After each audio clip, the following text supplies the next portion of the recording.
Subscribe Muhammad Amjad Nadwi, Indian Islamic scholar. أعوذ بالله من الشيطان الرجيم بسم الله الرحمن الرحيم يا أيها الذين آمنوا إذا تناجيتم فلا تتناجوا بالإثم والعدوان ومعصية الرسول وتناجوا بالبر والتقوى واتقوا الله الذي إليه تحشرون إنما النجوى من الشيطان ليحزن الذين آمنوا وليس بضارهم شيئا إلا بإذن الله وعلى الله فليتوكل المؤمنون يا أيها الذين آمنوا إذا تناجيتم ایمان والو جب تم سرگوشی کرو تو گناہ اور ظلم زیادتی کی باتوں اور رسول کی نافرمانی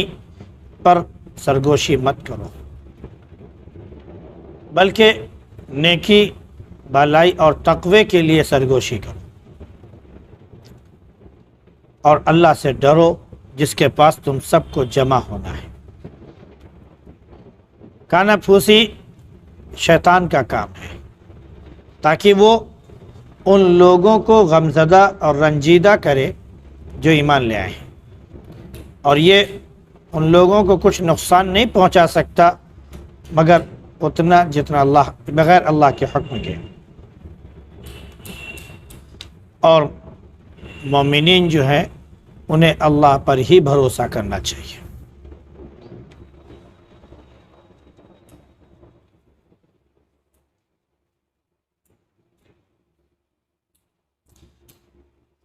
گزشتہ کئی آیات سے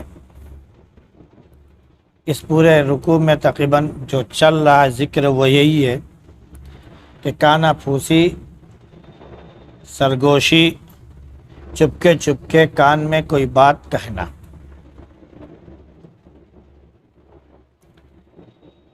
کل کے اس میں یہ ذکر تھا کہ اس سے منع کیا گیا جو تکلیف پہنچانے کے لیے سرگوشی کی جائے اور خاموشی کے ساتھ کوئی مشورہ کیا جائے۔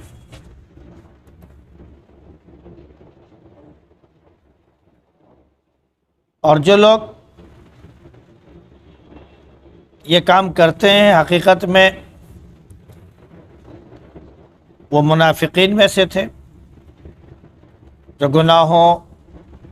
ظلم زیادتی اور رسول کی نافرمانی پر وہ سرگوشیاں کرتے تھے۔ وہ تو اس حد تک بڑھے ہوئے تھے کہ نبی پاک علیہ السلام کو جب وہ سلام کرتے تو بیہودہ الفاظ استعمال کرتے، حالانکہ اللہ رب العزت نے اپنے حبیب صلی اللہ علیہ وسلم پر خود سلامتی بھیجی ہے اور تمام مومنوں کی زبان سے بھی وہ سلامتی کی ہی دعائیں کرواتا ہے۔ نماز کے اندر بھی وہ دعائیں کرواتا السلام علیکہ ایھا النبی، لیکن یہ منافقین بیہودہ الفاظ سلام کی جگہ السلام کہتے ہیں، تو اس سے اللہ نے منع کیا۔ اور وہ یہ کہتے تھے کہ اگر ہم یہ برے الفاظ استعمال کر رہے ہیں تو اگر نبی ہیں تو ہمارے اوپر عذاب آ جانا چاہیے، عذاب نہیں آ رہا ہے تو اس کا مطلب کہ یہ نبی نہیں ہے۔ تو اللہ نے جواب دے دیا کہ نبی بھی ہیں، سچے بھی ہیں، اور تم کو جواب بھی ملے گا، اور وہ یہ ہے کہ تمہارے مرنے کے بعد جب ہم تم کو جہنم میں ڈالیں گے تو وہی تمہارا سب سے برا ٹھکانہ ہوگا۔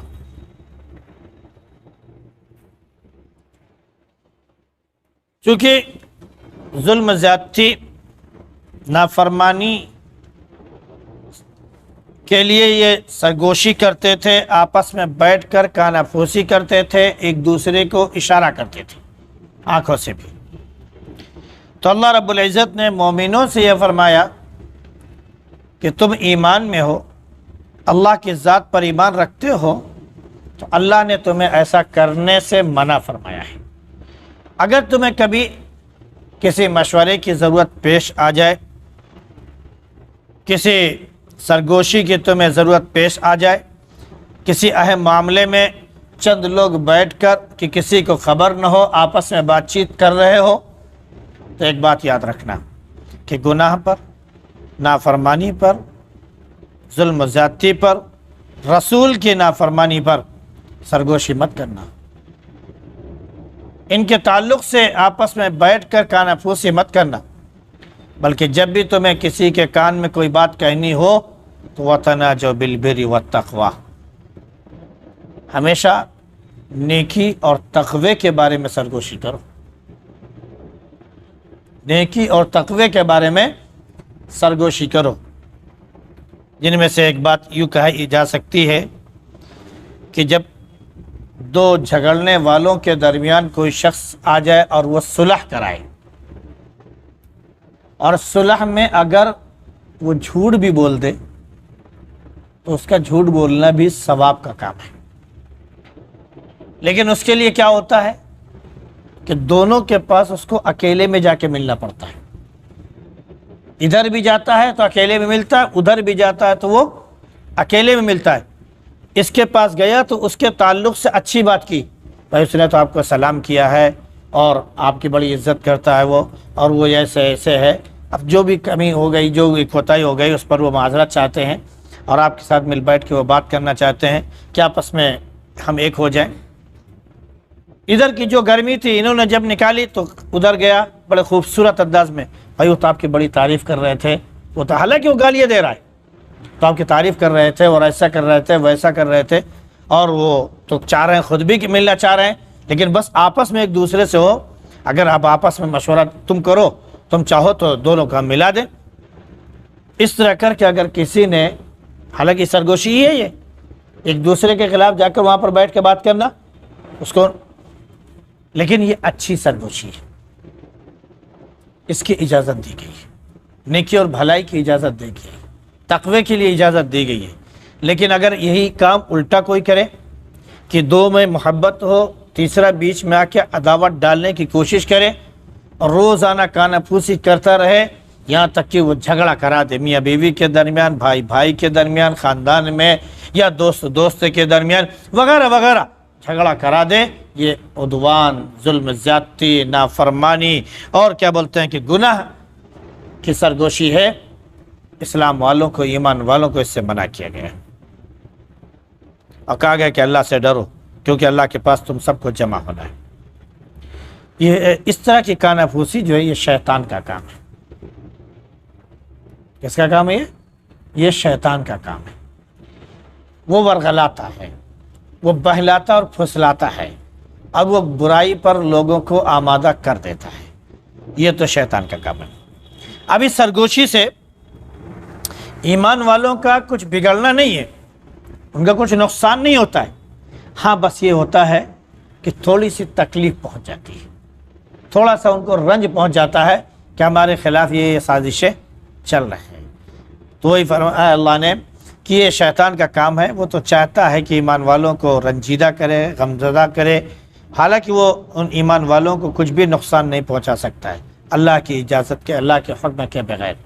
ہاں اگر اللہ چاہتا ہے کہ ایمان والے بندے کو کچھ آزمائش میں ڈال دے تو اس سے تھوڑا بہت اس کو تکلیف پہنچ جاتی ہے،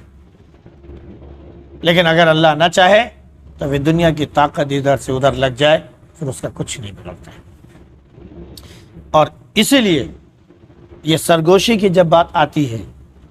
تو وہاں پر حکم دیا گیا ہے کہ جب 3 لوگ آپس میں موجود ہوں تو ایک کو چھوڑ کر 2 لوگ آپس میں کان میں باتیں نہ کریں، تاکہ تیسرے والے کو اس بات سے تکلیف نہ ہو کہ ہم سے کون سا جرم ہو گیا یا ہم کون سے اجنبی ہیں کہ جس کی وجہ سے یہ بات کر رہے ہیں اور ہم سے چھپا کر بات کر رہے ہیں، اس سے منع کیا گیا ہے۔ ہاں اگر کوئی بات آپ کی پرائیویٹ بات ہے دونوں آدمی کی، تیسرے آدمی سے آپ خوبصورت انداز میں عزت صاحب کہہ دیں کہ بھائی ہم لوگ آپس میں تھوڑا سا کچھ بات کرنا چاہ رہے ہیں، اس لیے ہم دونوں صرف اکیلے میں ہی رہیں گے، تیسرا آدمی اپنا اٹھ کے چلا جائے یا یہ کہ اس سے خود دور ہو جائیں گے، اس کو کوئی تکلیف نہیں ہوگی۔ اور ہوتا بھی ہے کہ لوگ بیٹھے ہوئے ہوتے ہیں، کوئی شخص آتا ہے کہ ذرا بات کرنا چاہتے ہیں، بھائی اگر عمومی بات ہے تو سامنے کر لو، نہیں ذرا الگ سے ملنا چاہتے ہیں، بھائی آپ لوگ سے معافی چاہتے ہیں، ذرا کچھ بات کرنا چاہ رہے ہیں تو ہم جانا چاہتے ہیں،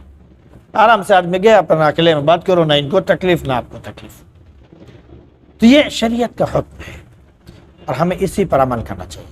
بقیہ بھروسہ اللہ کی ذات پر کرنا چاہیے. اللہ رب العزت ہم سب کو